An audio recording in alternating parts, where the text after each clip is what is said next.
سال 1915 متر نشتن عادات باب و باپیرا همه گلک باب و باپیرت ما دوست همه میوان تیرن اودی تیرن خارندان هر نفس یعنی صحبت عیدا با هم چون عیدا ما با اوتاتن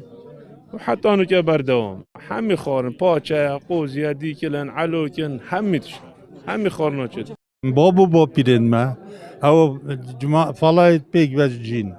ولو همي باكي كان فرقانين شو فرقانين ما بين ما فلا همي مناسبات عيدة وبهية ام تشينايت او تنين ما باچا چت كان وغازي هندي الناس يدوروا برد خو غازي كان تن باچت خونو عيدة بيروس كانوا تشنبه ابرو كامل عيدايكي نوي عامر يوسف يوخنا يناف دار اب عامر باگيري مختار باگيري يا امين تاتي نججناوي وف علاقات ما تقريبا اما 100 سال قالك ام چي نججناو او تنججنا ما همي سرت همي عيدا او پاچا دانیت یا معروفه پاچاوی زادوی معروفه مخلق خبین هم همیت نویره اوش نشانه که پیگوشیانه نشانه که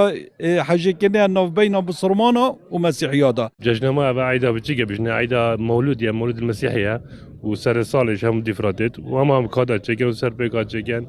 و دار سر صالح دانن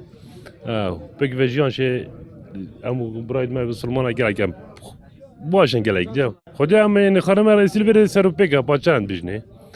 و اول من دو سه سال دو ماهی که هم وصلت این قاعده د عالم همی پیک و کم بده هم ماهی کدود بینن خوشتر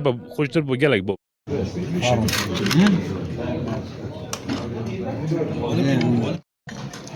هذه بسخيمة كده والحمد لله. أما ما إلينا إسبدي حاضر بو قصدي بو ديجال كان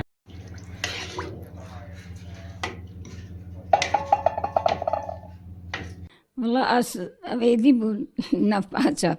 منافدان بابا جيت ما باقشكن درسكن ودي درنينا كركن كان قد ودي برنجي وقشتي تجيكن